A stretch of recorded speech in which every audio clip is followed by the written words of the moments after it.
Guess who's back? Greetings, geeks and girls. Welcome back to another comic book review. Yes, we're going to be talking about comic book movies, but we're also going to be talking about comic book shows. And yes, that means we are going to get to the animated stuff as well. So, stay tuned for stuff like that. But, right now we're going to start where I think it all started, not only just with the comic book style, but also with the fanboys. You see, I believe there are two shows that pretty much created the fanboy. Star Trek and Batman. Now, I'm going to try to do something a bit different and try to break things up into different areas, because as you know, I only have so much time to make one of these videos. 13 minutes to be exact. So, I'm going to start by talking about the plot of first the basic show, and then one episode for a sort of example. If you don't know the plot of a Batman franchise, then quite frankly, I think you might need to turn in your geek card. But here is the basic gist. They pretty much skipped over the whole Batman technically has dead parents thing, but it's not completely gone. It's mentioned, but it's not delved into detail with. There's no flashbacks to what happened in that fateful evening. But Bruce does bring it up. But if you don't know about it, basically, let's just say that you shouldn't be going down any dark alleys with your parents, and don't wear any pearls. Anyway, basic plot of one episode. A criminal of your choosing from any of the shows that we've known, including the Joker, Mr. Freeze, Penguin, Catwoman, and the Riddler, just to name a few well-known ones, cause problems in the city. And Bruce and Dick figure it out. Yes, his name was Dick Grayson. You can call him Richard if it makes you snicker too much. They go down the bat pole and they go into the Batcave after getting a call from the commissioner. They gradually figure out what's going on, get into a trap that has to be escaped in the very next part of the episode.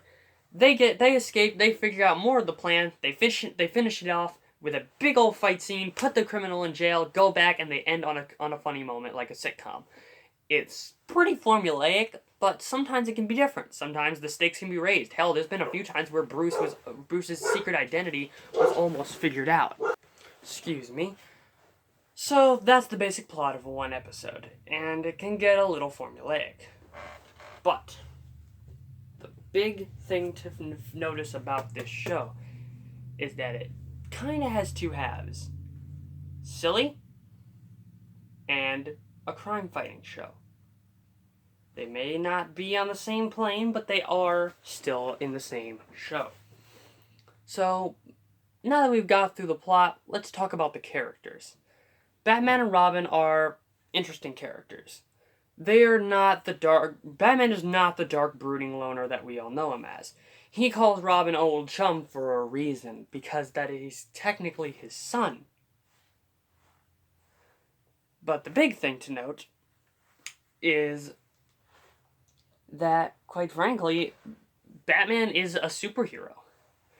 A stereotypical one, but still a superhero. He's well known to be a person who won't park on the wrong side of the road and will literally pay a parking fee if he needs to. Because he's a hero. He has to stand up for the greater good and show how a superhero acts. It's not Superman it's not Batman as we know him, but it was Batman in the 60s, I guess. The big thing to note is how silly the show can be. At least, that's what I think. One of the biggest things is when Batman gets into a dancing thing. One time he was forced to, and the other time he was forced to because he had a drug in him. The Riddler drugged him, and this was all in the first episode. Now let's move on to, let's say, a couple villains. Probably the most standout ones. The Joker. Since this was the Silver Age, where Batman had a zebra suit and a rainbow suit, he isn't really a mass murderer who gets off and laughs at the fact that he shot your nuts off.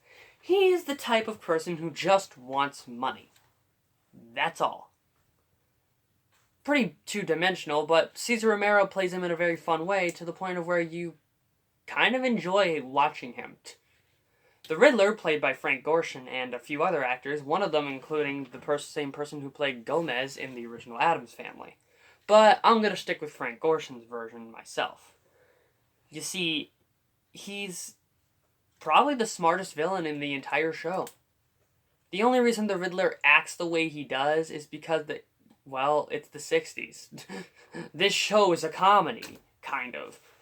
But the main thing I've always saw the Riddler as the brilliant mind who wants to outwit the world's greatest detective. That guy. And that's what he does. But the thing is, he has obsessive compulsion. He has like some sort of disease in his head, like some sort of mental disorder that apparently causes him to reveal whatever crime he did to people. But he's able to get over this by leaving riddles. And that's what he does.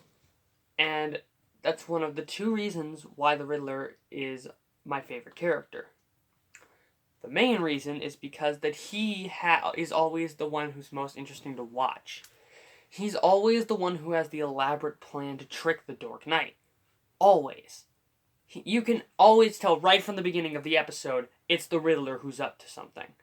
It could be anybody. You could think that anyone else could be anybody, but when the Riddler shows up, you know who he is right as soon as you see what he's doing. He doesn't even show himself in the first episode. Yeah, as soon as you see a riddle come out of that thing, you know it's him. Then there's the Penguin. Kind of two-dimensional, but the actor who plays him, which isn't coming to mind at the moment, is a damn good actor for it. And probably the most imitated version of the Penguin, specifically for his laugh. Catwoman, who was played by 3 different actresses, Lee Merriweather, Eartha Kitt, and I forget the third one, but 3 different actresses nonetheless. Personally, my favorite is Eartha Kitt from the film, but the character is kind of two-dimensional. She makes cat puns, and that's kind of it. That's kind of her whole shtick. She didn't even have, the need to steal things or anything like that. She's just kind of does crime because. Okay. And then, of course, there's Mr. Freeze, who is kind of like Arnold Schwarzenegger's version, but not quite. Not quite. Anywho.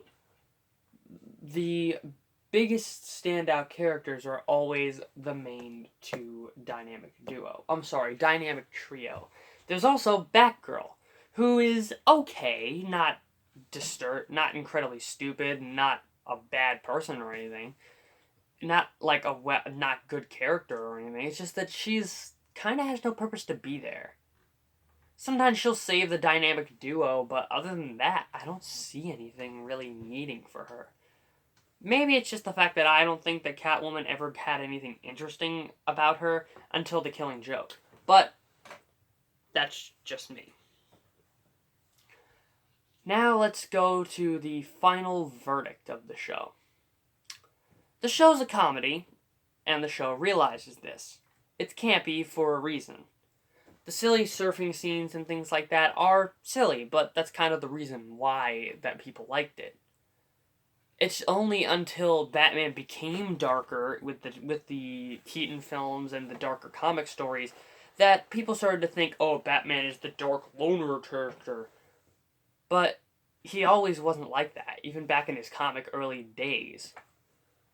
And everything about this show pretty much screams how I feel the Batman Silver Age, how Silver Age Batman kind of acts. And I like it. So, if you haven't already guessed by now, I'm giving this show 5 out of 5 surfing jokers. And I think that people should give this another chance. As silly as it can be, I think that it's worth a second glance and not just a campy comic book show. It has its very interesting moments, cool plot lines, and actually kind of nail-biting dilemmas, which people didn't really talk about as much.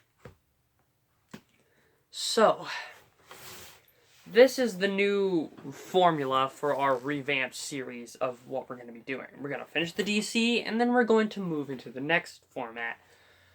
I'm going to be starting with a new look, a new format, and a new layer of how I review these things.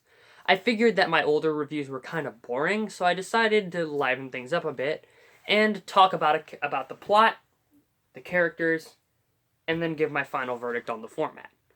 I think it'd be interesting. So, you guys tell me what you guys think, and what did you guys think of the Batman show? What is your ultimate memory of Batman the show? Not just the character, the show itself. So thank you guys for watching. I hope you enjoyed, and next we gotta talk about the Superman movies. Ooh. Let's hope the campiness is just as fun as this one was. Until then, I'll see you later, geeks, girls, and all comic book fans alike. Peace out.